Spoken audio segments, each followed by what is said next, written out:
So I went to the movie theaters this time to watch the latest Disney movie, Raya and the Last Dragon.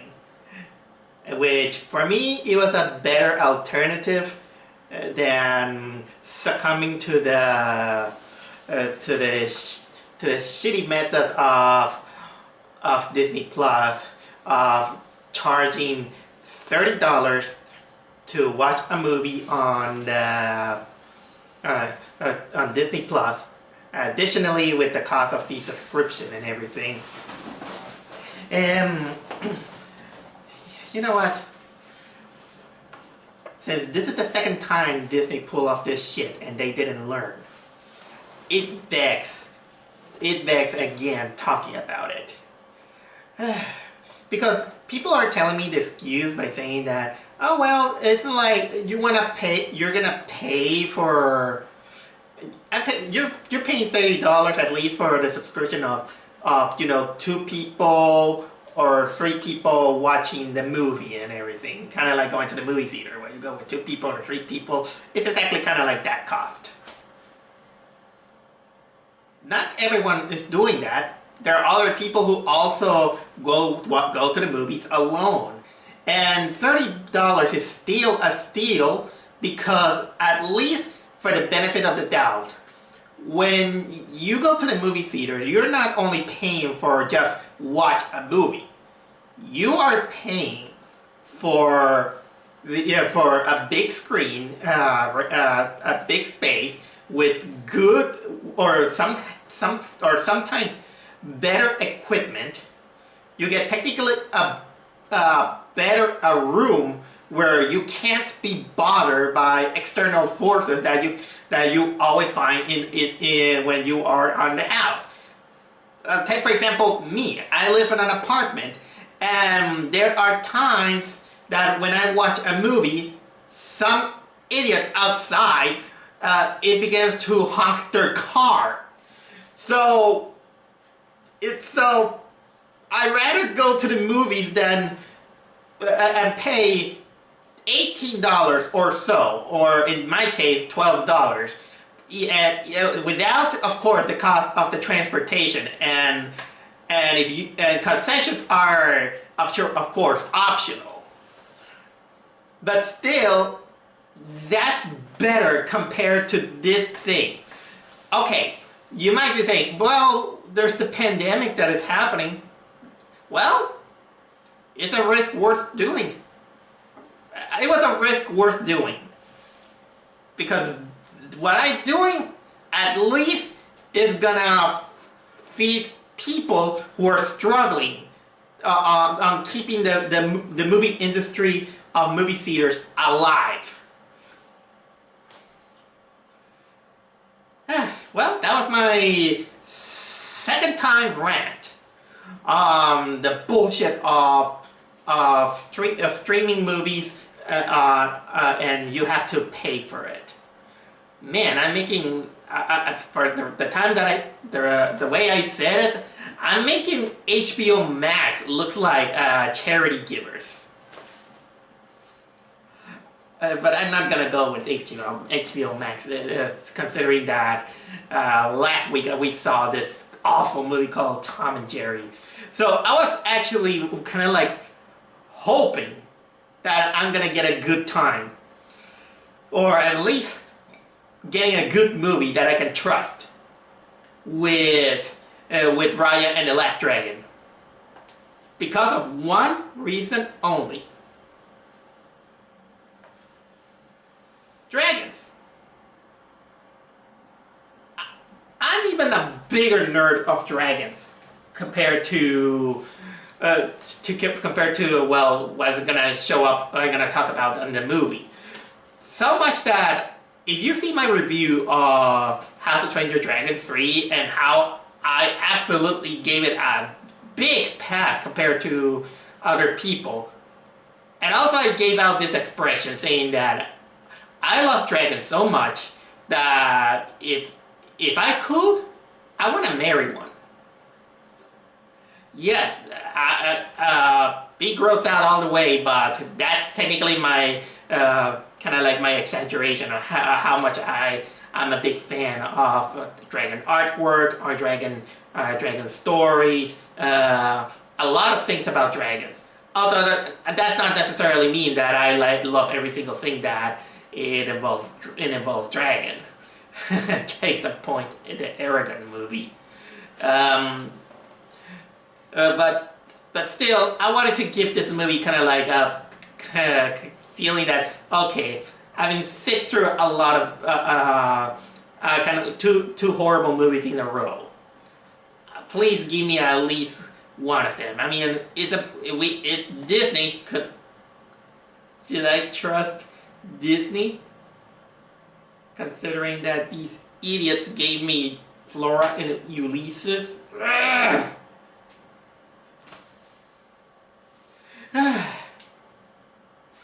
I watch it, and I'm gonna give it out of the way by saying that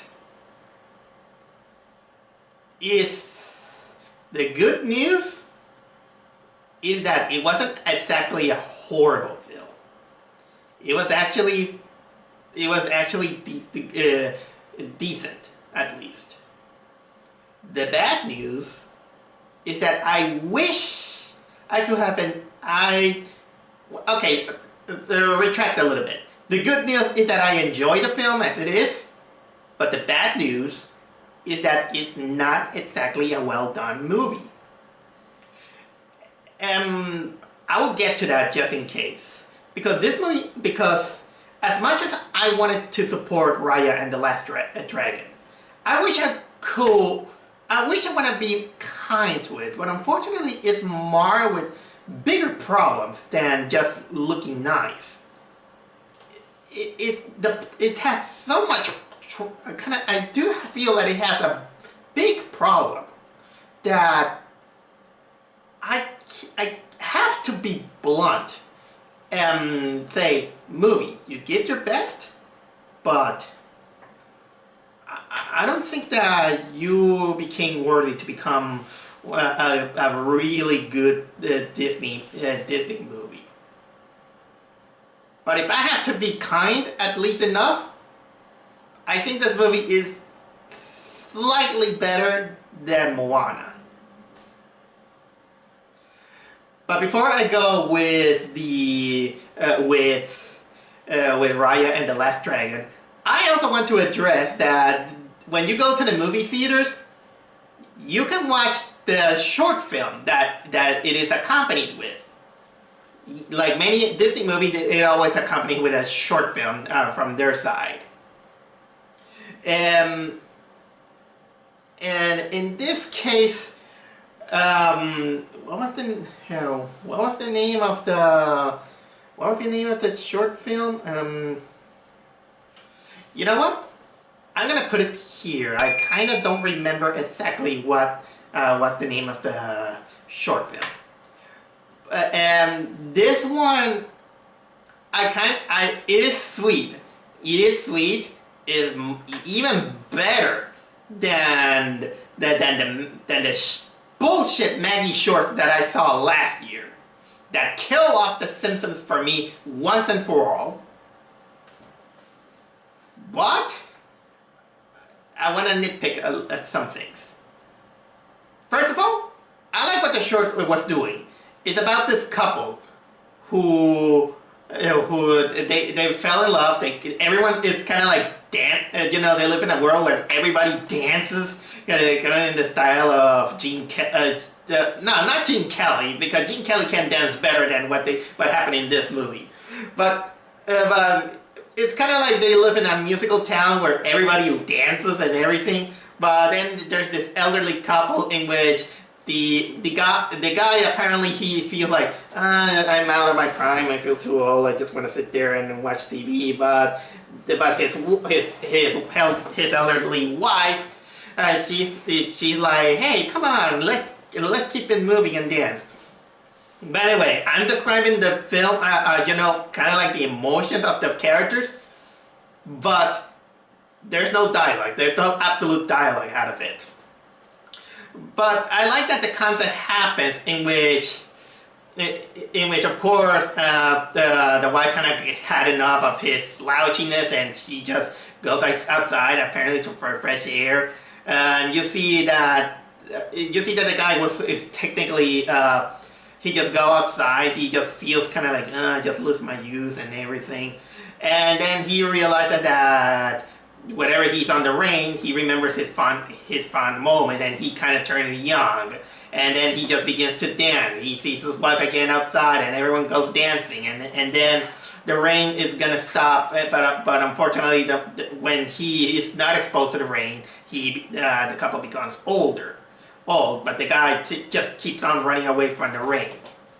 I'm not exactly gonna spoil everything about it, but let's say that this is another one of those short films that proves that Disney, when making kind of like coming of age stories, it kind of feels like it's having their typical middle-aged syndrome, or in this case, kind of like old syndrome. But it does well. There's the music is pretty good. The dancing is good. So why do I feel like that this movie is not as good as I'm thinking? Because it has all the ingredients. It has the music. It has the theme. It has the chemistry of the couple. So what is wrong? I'll tell you what is wrong. And this is just personally me. It's CGI. The dancing is good, but for some reason, I didn't feel like a passion. I just seen they just kind of like move, and yeah, they dance well, but I don't see any too much kind of like exaggerated movements or kind of like bombastic emotions or something like that. I just feel like they're just people just dancing. If I wanted to make in ways, I kind of prefer to see this one in 2D animation or 2.5D animation. Because at least with traditional animation, you have to kind of like the benefit of the doubt of having the characters move kind of like you kind of feel stretchy and bouncing, and it makes I kind of begin to feel like there is a lot of energy in the characters. Case in point, in a very underrated movie, which is Cats Don't Dance. Cats Don't Dance. This is probably one of my personal favorite musical movies, where I absolutely love the dancing scenes of this film. So this one, when it's about dancing, I like to take this movie as a reference. But this is my take on this Disney short film. Okay. Now we go for our feature presentation, which is none other than Raya and the Last Airbender. Raya and the Last Dragon. I think I did this on purpose. You know what I did? I did it on purpose. So basically, I get a little bit of a kick on the lore, which is it sets on this fantastic Hindu setting. Where there is this nation called Kumandra, and what it's saying, the legend says, of course, that in this region, people live alongside dragons, but then this mysterious force that is kind of like a purple smoke that kind of looks like this shitty version of Galactus from this awful Fantastic Four movie. And basically, what people getting exposed to this thing makes them turn into statues. And of course, it almost annihilates the world until of course dragons fall. They turn into statues, and the last dragon, which is this water dragon now named Sisu.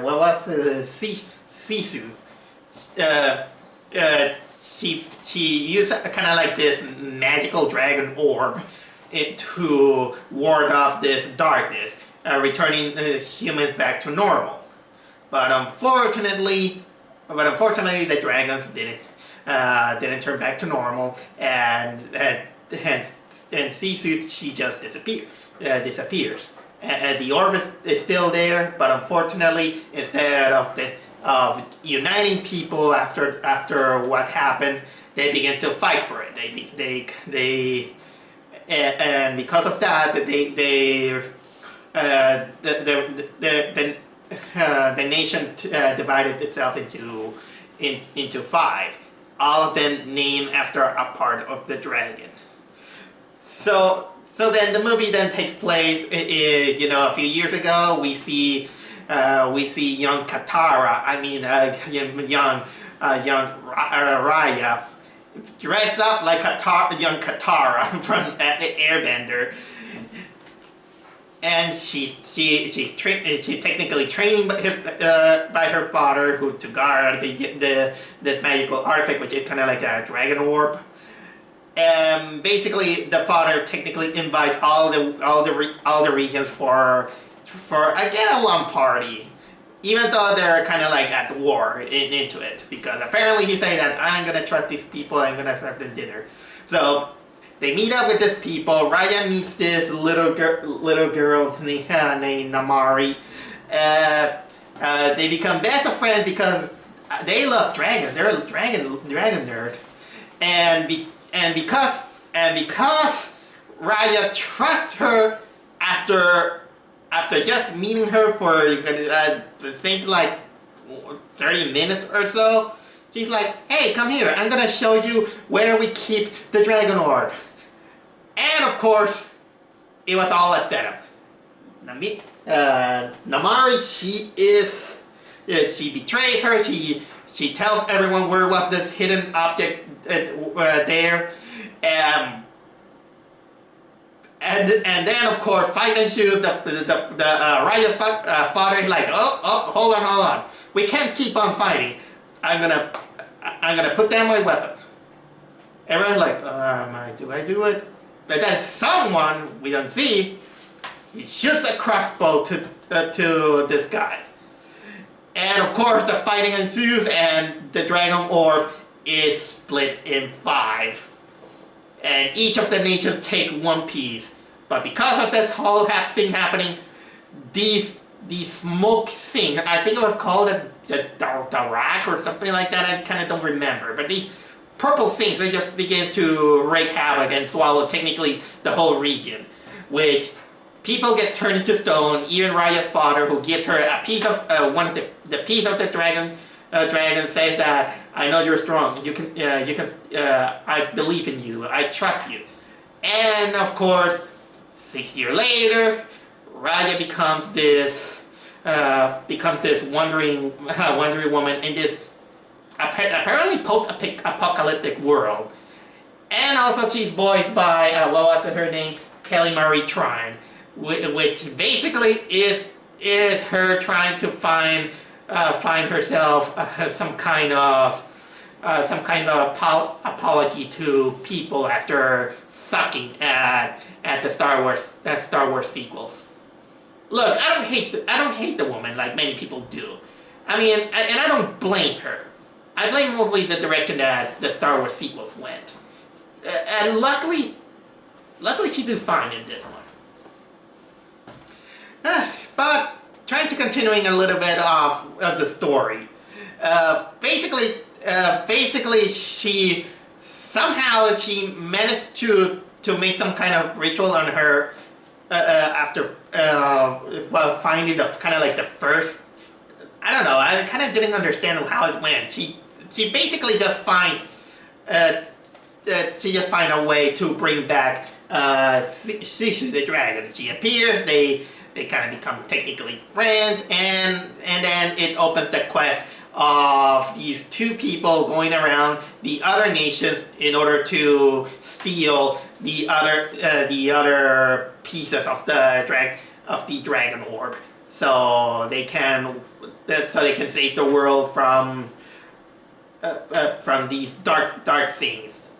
Are there enemies? Well, basically, yeah, the enemy is the grown-up Namari girl, just looking for her to take, of course, take over the pieces, and of course, she had this technically becomes a quest between Raya to find herself a way to trust people in order to bring back peace to the whole thing.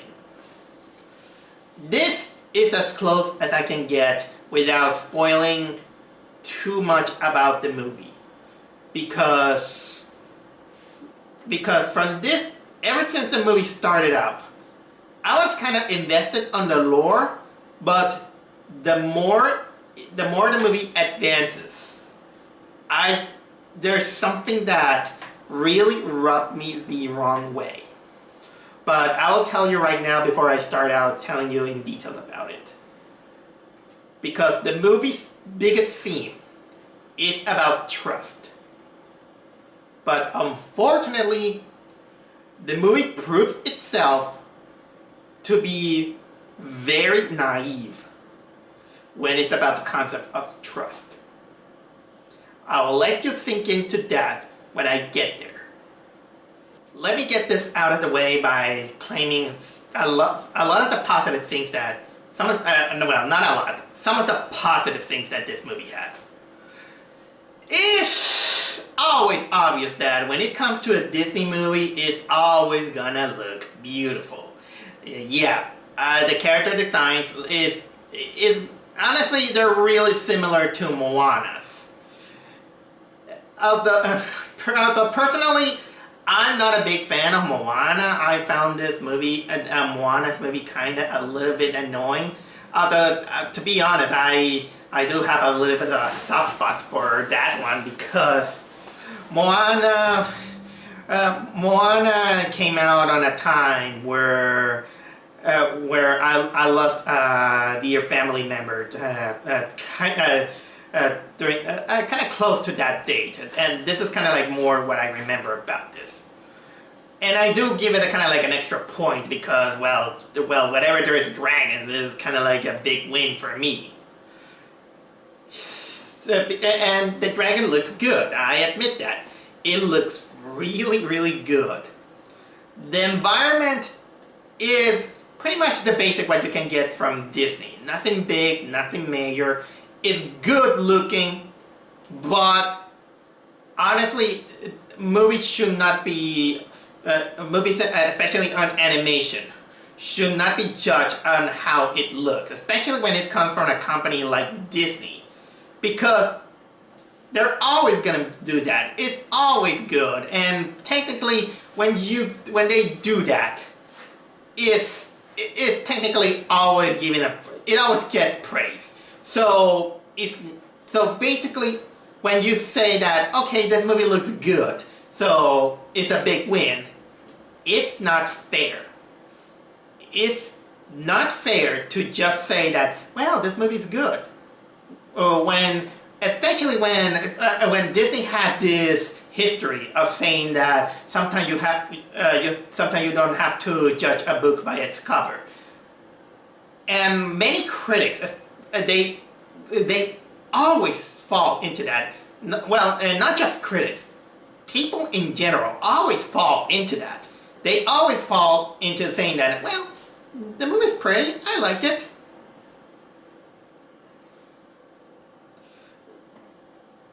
We evolve into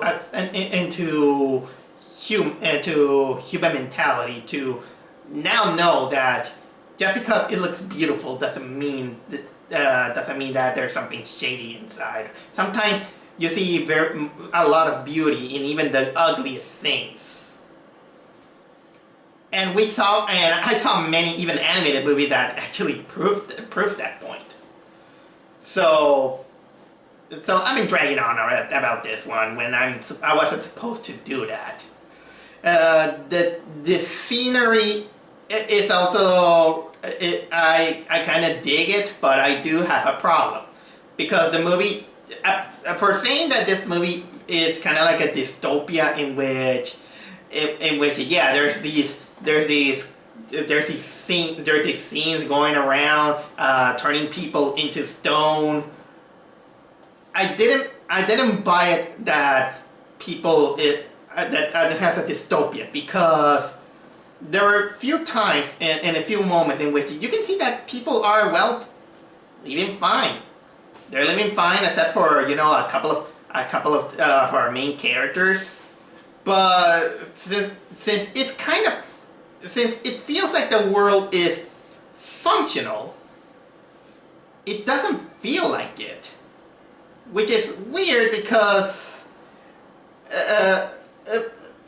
many people were kind of expecting kind of like Mad Max, where everyone is for themselves. It's kind of technically the survival of the fittest, or again, since this is technically going kind of like this Hindu inspired setting, or something Asian. But the closest I think of it is kind of like Hindu. I'm thinking about that. This is kind of a little bit reminiscent to Avatar: The Last Airbender, but at least in the Avatar: The Last Airbender,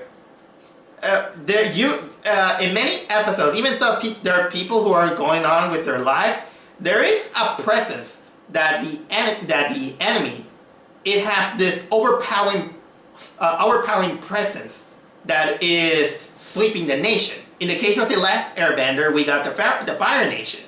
The Fire Nation is a powerful force to reckon. And no matter what region they are, even though some people are going on in their lives, there's still the presence that if they do something wrong, they're going to be swept out or killed off or taken prisoners by the Fire Nation.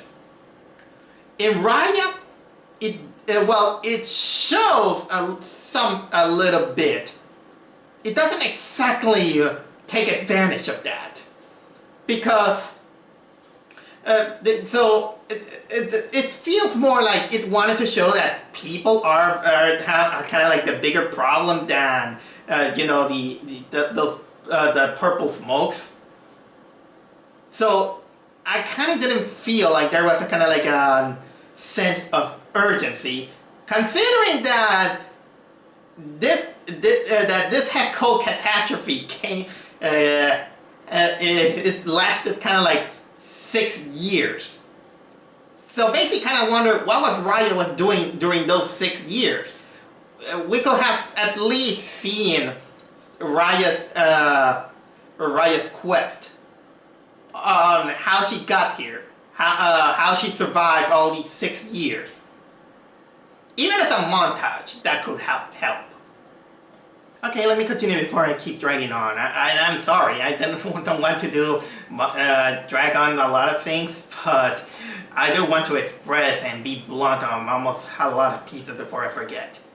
So, okay, going on with the characters, kind of like giving us kind of like a small synopsis on almost all the characters that there is. We got Raya, in which she basically started off, you know, being kind of a kid that was trained by her father to be a guardian of that, and her father kind of a little bit kind of like this idealistic guy who wants to bring peace to all the fine nation, because he said that, well, we had enough about fighting them, but of course we gotta trust people. But and the girl at first was like skeptical, saying that, but how do you know they're gonna trust you? And the guy's like, well, sometimes you have to take the first step, and the first step is that I'm the one who's gonna invite everyone to have some lunch. So he invites it, makes a bad joke, and of course, Namari, which is the daughter of one of the nations, appear. A nation that kind of looks like Hindu Wakanda when you see it. And of course, the girls kind of bond for 30 minutes. I'll get to that. Raya naively shows a secret, only to be betrayed. Things happened 500 years ago, and apparently Raya becomes this kind of like this solitary figure alongside this alongside her mascot, which is this giant pagon. I think it's a pagonda, but it's kind of like this roly-poly creature that I forgot the name. And of course, she meets the dragon, and basically she tries. I'll get to more details about this, but Raya, on her quest, in ways she is kind of like an interesting character to at least on paper, I'll say. I mean, it's a character who got betrayed by someone that she thought that she's gonna become friend, even though she befriended her for only 30 minutes. And then, well, 30 minutes in movie time, in inside universe time, not in movie time is worth. But basically, she's kind of like this hard-on character set up on her quest. She's dedicated to it, and then apparently she meets people. But I do kind of feel that since they always wanted to lower it to the common denominator and saying don't want it to make it too intense for little ones, I found that her behavior as a character who doesn't trust anyone felt flat. So she is kind of like a flat character, even though her motivations is good on paper. I think that it could have improved better if Raya could have been kind of like more hostile to everyone she meets. Because she meets people, but she is not exactly kind of like that hostile. Or even if she has technically kind of like that inside she's kind or something like that, there's not exactly kind of like a moment in which she kind of like she had second thoughts. It's like, no, okay, fine. That's how someone should act. If there's someone who doesn't trust anybody, even no matter their age, no matter their gender or race, or I'm just giving an example just in case. So I think that it could have been improved if this character felt a little bit more hostile. And a little bit personally, I'm gonna sound a little bit controversial, but in my mind, I wish that Raya should have been a guy. Why? Because I think that men, since they're kind of like a little bit more hard on naturally on their feelings, and they're not as sensitive as women, I think that the movie could have benefit on having a man having more trust issues. And I get it. I get it that you wanted to make a princess movie. I get it that you wanted more female movies, and I have nothing against that. But I think this, considering that the dragon is female, I kind of in my mind wish that the main character was actually a man. I'm not saying out of chauvinism. It's just kind of saying. Oh, by the way, speaking of which, I think I should talk about Sisu, the dragon that Raya finds, and it's the dragon of lightning. When she finally goes, I mean, she's beautiful looking, but let's say that this character sometimes it wants to be a little kind of like this quirky character, kind of like this so naive character. And sometimes it is both sweet, but at the same time I don't think that people are gonna get too attached to her. I mean, she's likable enough, but sometimes she kind of spouts out kind of like really bad, kind of like bad jokes here and there. Oh yeah, and by the way, she's voiced by this actress, in which I hope that is her surname. This actress's name Aquafina. Yeah, that sounds like the water, I mean, I mean, you can see that she is impulsive. She's really excitable in a lot of things, but sometimes her naivety causes more more trouble than it needs to be. And I get they wanted to make kind of like a contrast in which we have a Raya character that doesn't trust people, and sometimes and also a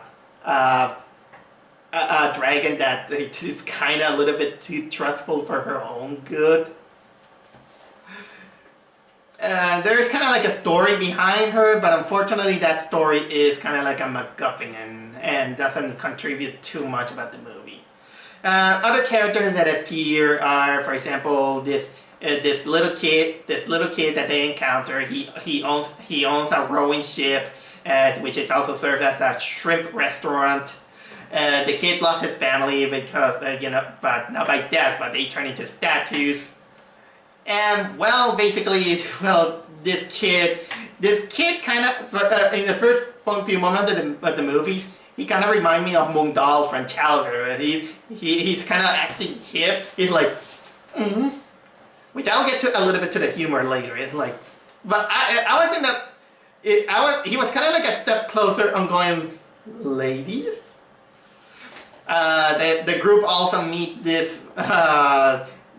Believe it or not, but you're not gonna believe it, or you're gonna think that I'm crazy, but this movie actually did something that I got kind of invested, and it's probably kind of like the funniest sight gag that you can see on this movie.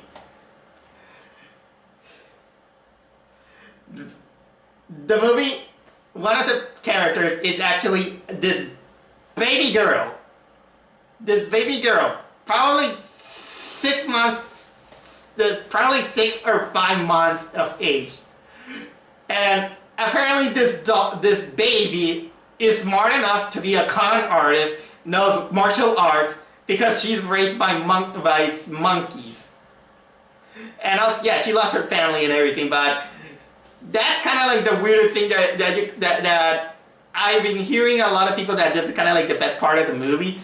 And I can see it's weird, and I'm kind of glad that this baby didn't come up as annoying, but boy, that it was something. And also later they find this guy who he kind of looks like the kind of like the good part, or if the villain from Mulan became a good guy. It's this guy named Tong who.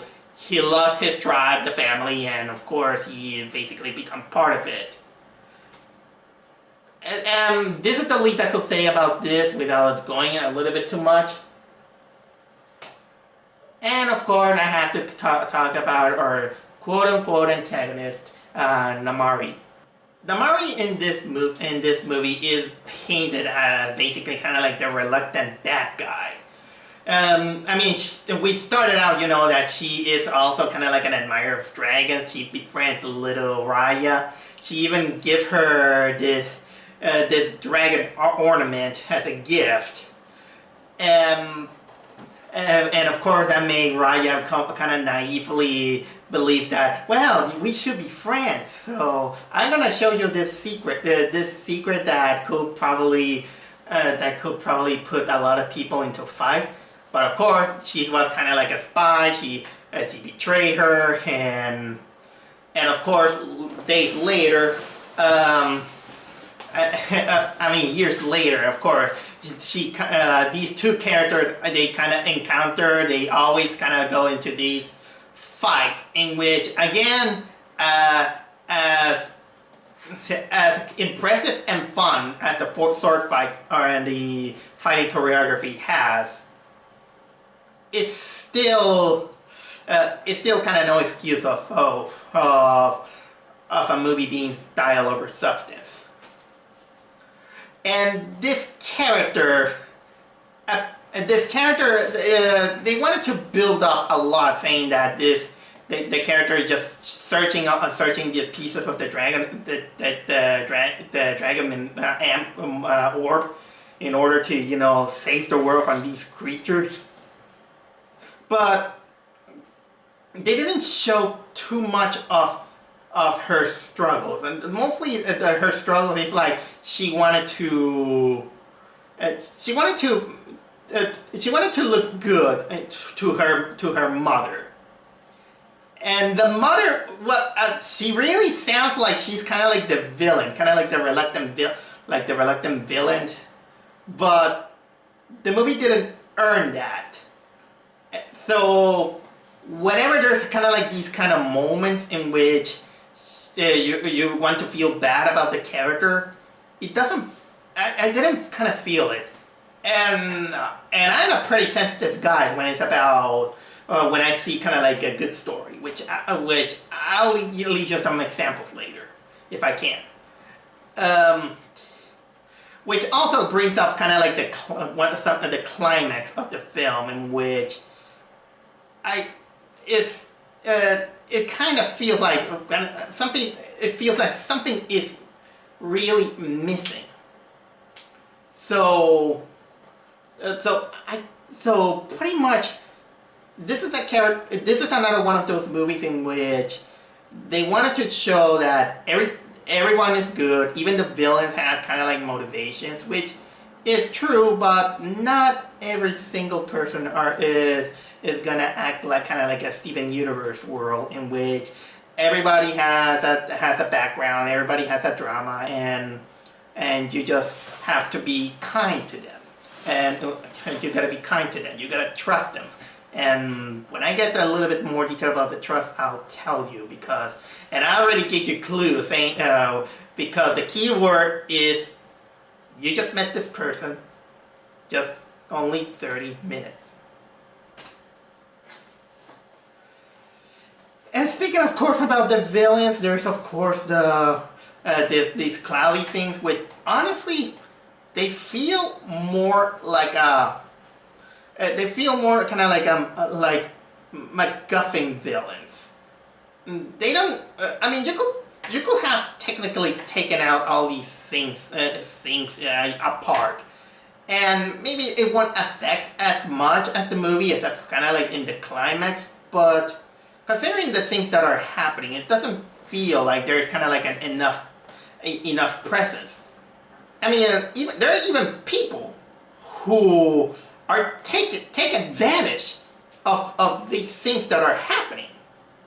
So how do you make me?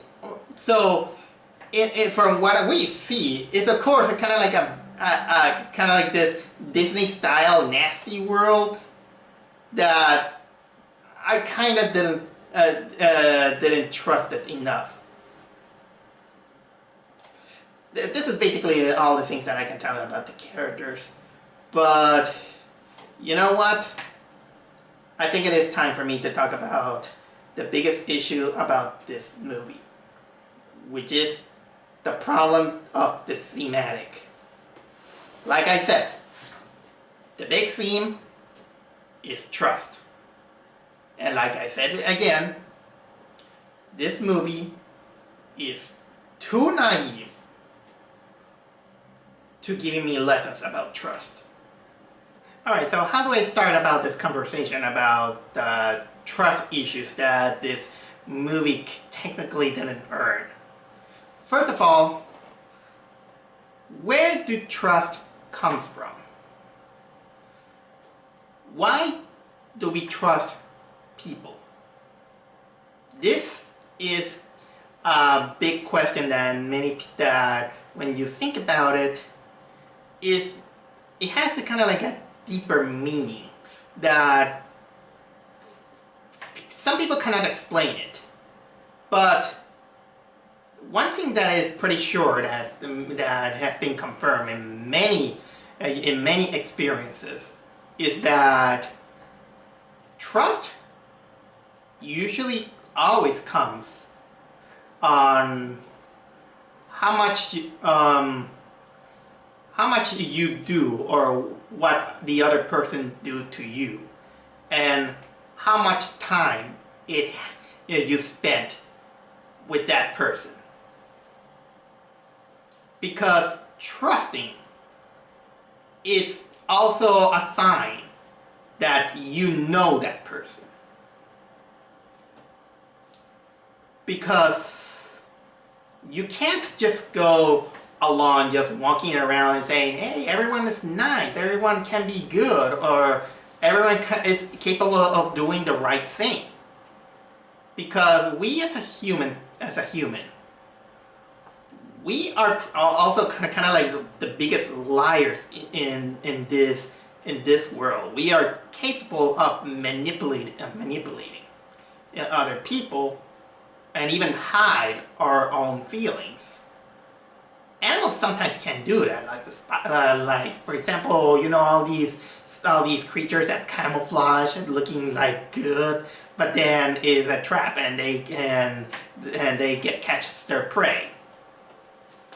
Well, humans are kind of like more sneakier than that. And like I said, I'm not saying that the movie kind of wanted an excuse of saying that nobody's a villain. A villain also can cry or something like that. But unfortunately, when you wanted to put it in a media that you want to give it an excuse for smaller audiences, you know, only to enjoy, I think that this is a lesson that's saying that you can trust everyone and you just need to, you know, put your first step on trust people. The way it was delivered, it feels more harmful than good. In the case of this, in the movie scene, I'm always, during the whole movie, I always got bothered that our main character, Raya and Namari. Raya and Namari basically have the kind of like this relationship, almost feeling like they were being friends for years, when in fact it wasn't true. It was just a character. It was a character that made a really dumb decision because of blind faith or blind trust. Kind of like the father also made kind of like this decision in which granted the father had some good intentions, but you can't just live on good intentions alone. You have to be ready. Granted, of course, they kind of get ready for that, but no. It didn't feel like he was getting ready, you know, for example, someone betrayed, because not everyone can go to your own accord, even for a peaceful moment. And of course, this girl kind of like just these girls kind of fangirl each other for like 30 minutes. They only bond about how I like the dragon or something like that. And of course, Raya keep this dragon trinket that Namari gave her.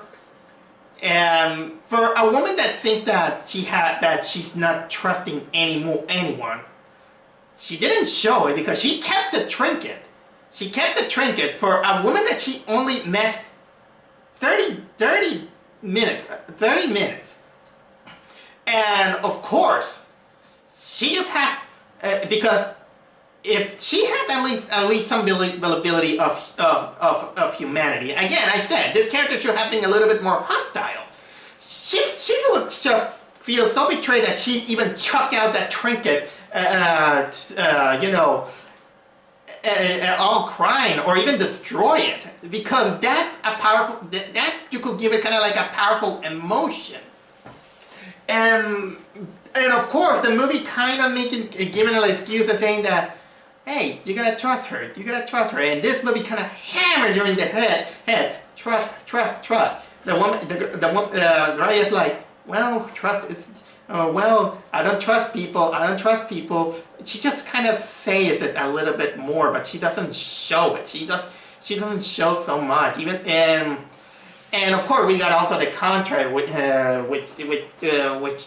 is Sisu, who, well, she comes out and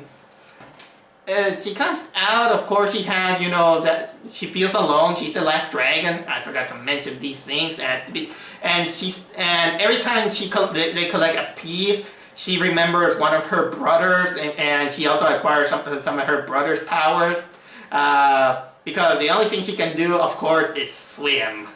And then she gets another piece, and then she can, how can I say it? She can glow. Then another piece, which is kind of like my most deceptive, and actually kind of like my most disappointing, is that she gets transformation, and then kind of like 40 or 50% of the movie she turns into a human, which is personally not to offend anyone, but for me, her turning into a human is a huge downgrade, a huge downgrade. Number one, it makes her look kind of old, and number two, for some reason she looks like the cat lady from The Simpsons. So honestly, when she turned into a human, I was like, you know what? Go back being a dragon. You look nicer as a dragon. Oh, I did also forget to mention that the Sisu character, she technically kind of like spout out some, like, you know, really kind of like these kind of jokes, which doesn't feel kind of fit. It kind of feels like they wanted to try too hard a little bit on a joke. I do remember now, probably the cringiest joke is pretty much when she learns about credit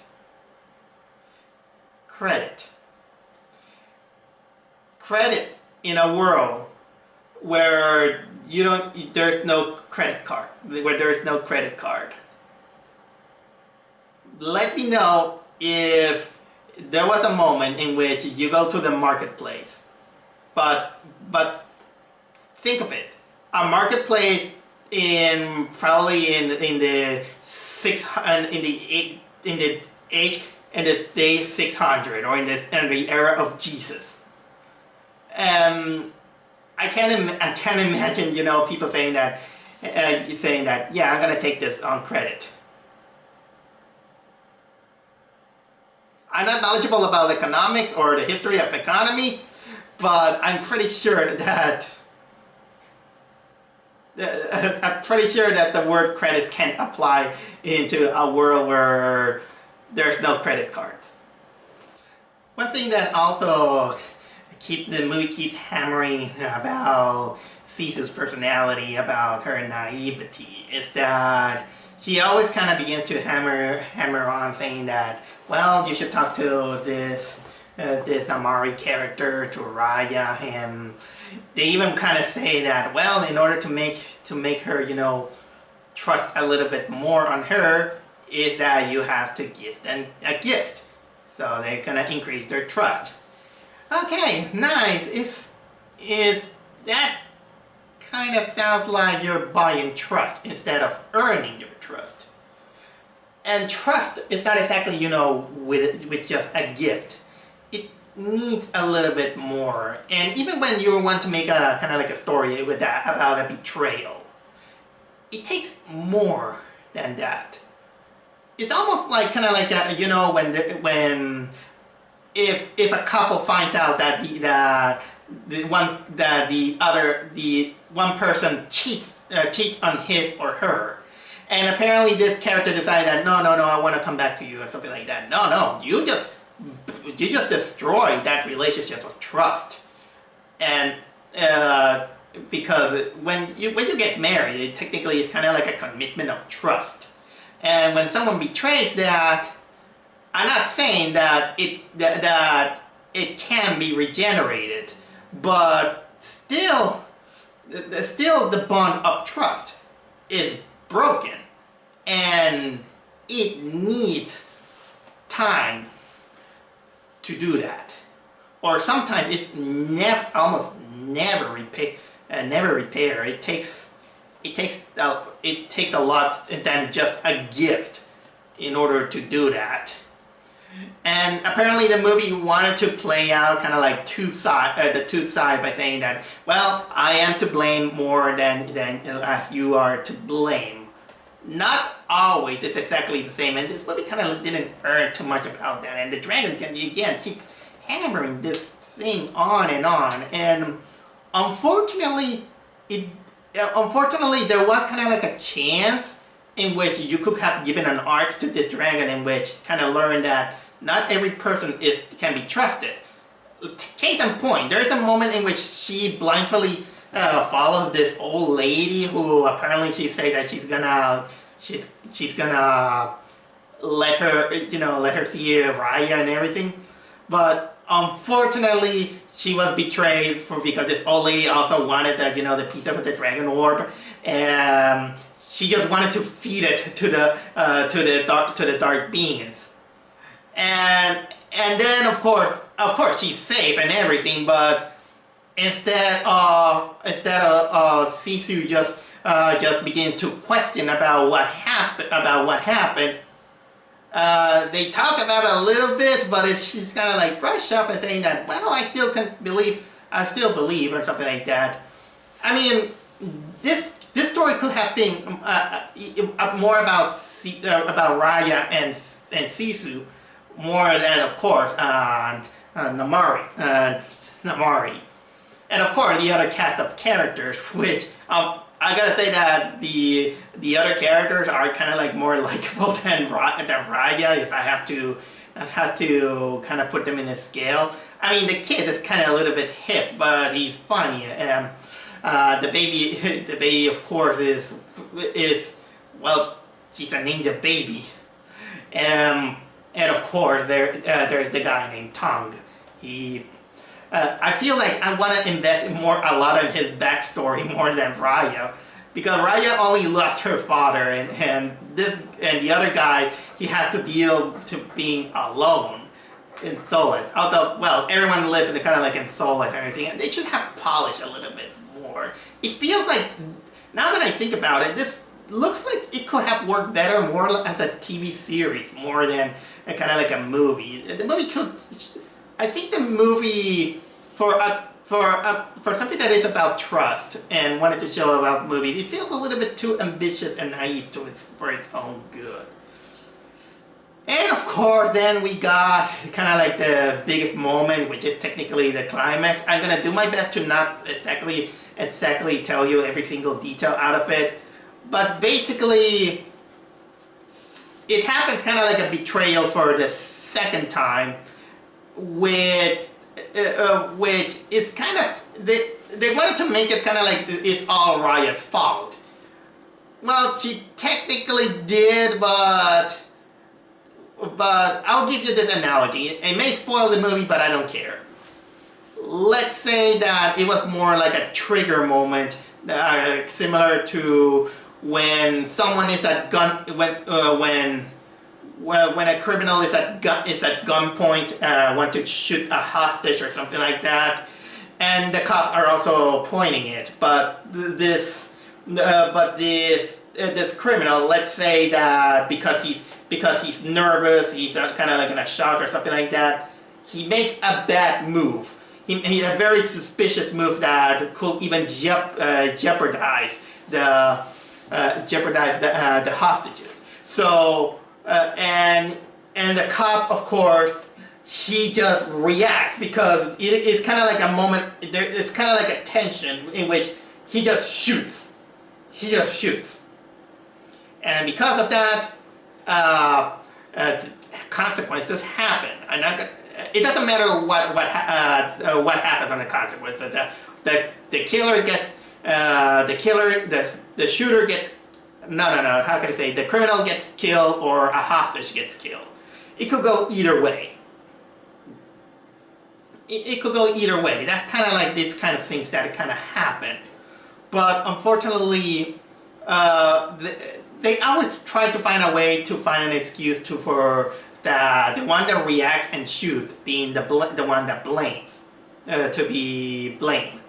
In some cases, yes. But there are also cases that, I mean, you can't help it. You know that in cases of this big tension, anything can happen. I wouldn't say that it's technically a big fault into it. It's kind of like it happens. It's not exactly also kind of like a trust or something like that. I just say that it happens again. And of course, we got the climax of the film, which Again, it tries kind of like way too hard, showing us that it is okay to have blind trust. Blind trust is, but there's only trust because there was kind of like a situation where you have no choice. So I wouldn't say that it's trust, but it's more like a team up out of necessity, kind of like kind of like a truce, let's say. Kind of like a truce. And I know that even for the sake of storytelling, that's kind of like a risky thing. It's kind of like a risky thing, but sometimes, yeah, at least it gives some kind of personality to the villains, quote-unquote villains, let's say. But I think this movie should have been kind of like better than that. And, well, there is kind of like a very too happy ending that in a way I was feeling that, well, you learn about trust, but still, you didn't even know when is this girl's birthday or something like that, or what does this girl like? What is her favorite food? What does she like to do? Or do you talk to her like for example a year or so? So it's not an easy concept. So I think I will stop right now, and I'll let you judge by yourself. But I already give out my pieces that, well, I technically felt that I enjoyed this film better than the garbage that I've seen after 2 weeks.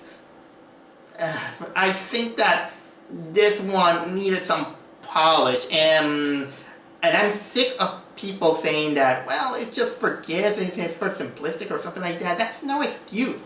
That's no excuse. It's just technically a lazy excuse for you to not think about it, because I'm just sick of it. I'm just sick of it. If you want to see kind of like better stories of about the kind of like the nature of trusting people, I've seen it even written better in video games. Take for example, there are moments in 2 stories in the video game Octopath Traveler, in which even one of them is kind of like the big issue of trust, in which they begin about 2 characters trusting each other, becoming friends for a time until one betrays them, and the other one kind of like becomes kind of like hard to bring his faith to people. And I think that this one is good enough. Or even on the other side, a character that is too naive on the good of people until later he gets tricked by a really, really slimy character, so much that the character begins to even doubt on the things that he's doing. These guys, even for small dialogues and for small moments, they do a better job of exploring the nature of trust than what this movie did. As well, and there are also other games that also explore that nature of trusting. Take for example another video game that I'm gonna mention, and it's called Indivisible, that has literally two characters who they're enemies, but they have to work each other, work together, and then it explores that. And by the way, again, they keep it simple. They keep it, kind of like a movie, but it explores that nature better. So, in a way, I will say that for if you like this movie a lot, it's fine with me. watching Raya and the Last Dragon is, I'll say that it's a million times better than watching Tom and Jerry or Flora and Ulysses. Because at least this film is not insulting. It just feels misguided. It feels naive. And considering that it comes from probably the most hypocritical entertainment company in recent years, as well as conning you to pay $30 to watch a movie for a few days in a TV where you can just have a better experience on kind of like in a bigger screen with better audio, very more comfortable seats, and a space where you can't even hear the loud cars or something like that. I think that the word trust is not applicable for Disney.